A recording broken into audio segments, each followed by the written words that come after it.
Hey, it's Bill with TRC. That's Tampa Running Central. Of course, we are covering the Hillsborough, Pasco, Pinellas, and Hernando County areas for cross country. And then when spring hits, actually when winter hits, we'll be covering indoor and outdoor track. But we're trying to put a nice happy bow on our cross country season by presenting our Runners of the Year awards.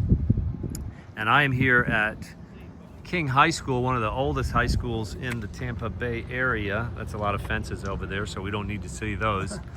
But there is the King Lion, and he is standing proud, just as Coach Gary Bingham is standing proudly next to the inaugural, the 2025 TRC Boys Runner of the Year, Mr. Mason LeBlanc.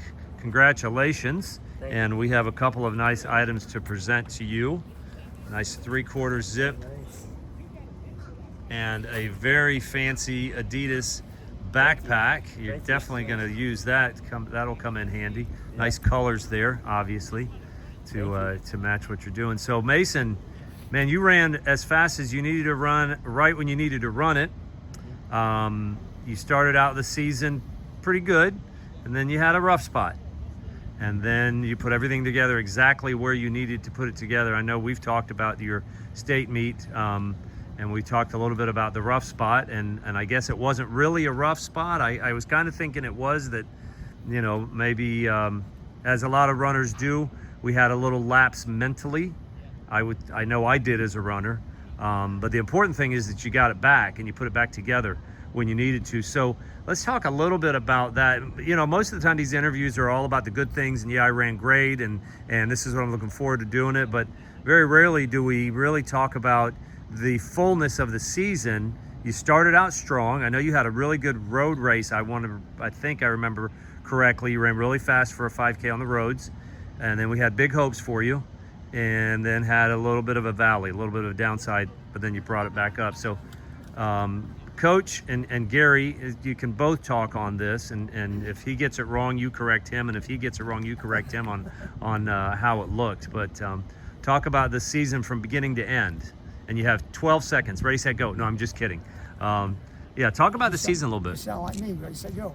You know, everything was done within reason. We had goals from last year set out. You know, our ultimate goal was to get the state meet, be top 3, get on the podium, do better than last year. We started the season good. You know, he was winning races. Were the times where we wanted to be? I don't think necessarily, but yeah, as you know, times aren't really as important sometimes as the wins, to get that mindset right. And then we had a couple of races we went into. We really felt like county championships. We were expecting to win that race. I can't lie. We wanted to win that, and we just didn't race the way we needed to race. And we had a few other races that way, but we knew the training was there, which was really good volume. We weren't resting going into those races, and that's what I had to keep telling Mason, was trust your fitness, trust everything we're doing, because at the end of the day, when we start getting where we need to be for the end of the season, which is postseason, you're going to be ready to go.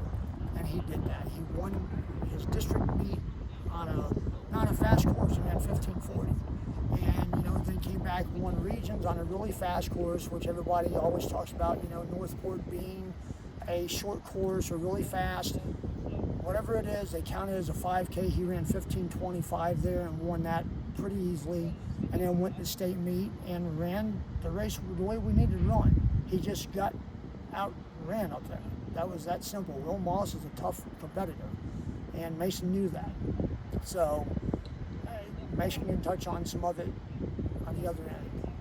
So Mason, he used the word "we" a lot, and he talked about we didn't run what we wanted to run, or we knew that we were fit. And talk about the fact that Coach uses the word "we." I like that. Yeah, I think any win I have is a win he has. I mean, it's a dynamic duo.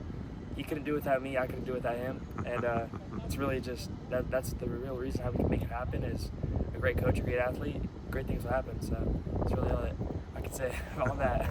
So as far as the season goes, you kind of mirror what Coach had to say. Did you, Was there a rough spot somewhere in the middle of that mentally where maybe you were doubting what you were doing or doubting yourself? I don't think I was ever doubting it. I definitely think that I wasn't running. I think I definitely could have performed better, but I kind of always knew that postseason was where it really mattered, and I was just going to build up to that. Nobody really remembers who the county champion is in a few years, but everybody would remember who a state champion is. I wasn't quite a state champ, but I thought, I'll put it out there and I might just become one. So.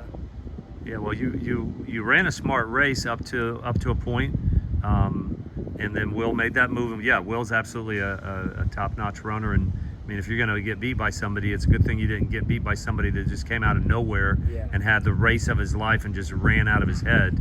I mean, you got beat by somebody that's run consistently fast on the track and on the trails. So, state runner-up. I mean, that's really what got you the runner of the year for all the prestige that goes along with TRC. And I hope that it's something, I'm going to commit to doing year in and year out. And I hope that it continues to grow, at least in the area, where we can pay some attention to our local runners and our local coaches. And so I'm glad that you were the first. I really am, because Coach Gary and I have been friends for a very, very long time, and I don't think there was a day that didn't go by that we didn't talk about you. It is a we, and he talked about it being a we, and that's not always the case. There's coaches out there that think it's a me. There's coaches that whatever the runner did, it's all because of what they did and how they coached, and that's not what you've got standing here next to you. We have a few coaches in the area that really coach for the athlete. Maybe more than a few.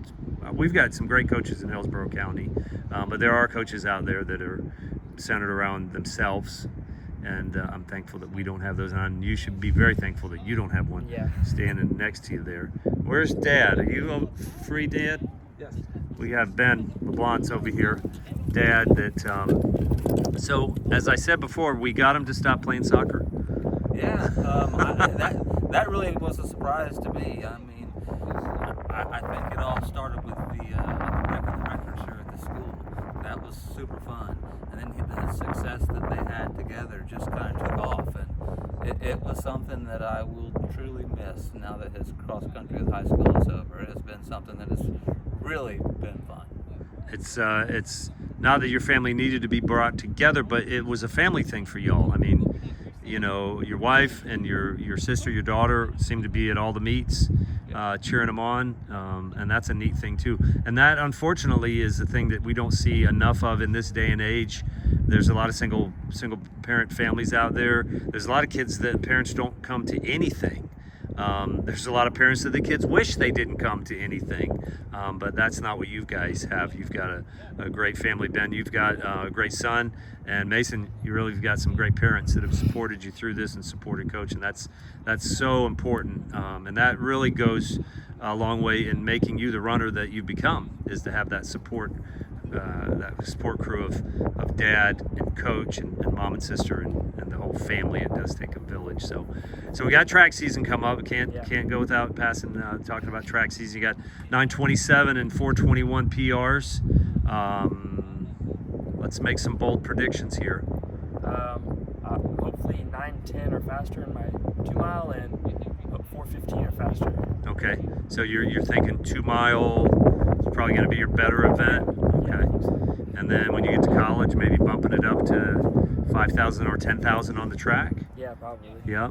Are we staying in state, or have you had some looks from out-of-state schools? Yeah, I'm going to stay in state. Right now, my big choice is UNF. I'm talking to him. Okay. As well as USF and Flagler. USF. Oh, that would be nice for you, right, Yes. Dad? I would love that. And Gary wouldn't have to go far to watch him run. And I know Gary is going to follow your career, and he'd love to do it local where he can see you more often. So USF or UNF, either one of them is going to get a great runner. So yeah, let's see that bag again here. Lift that up, very nice.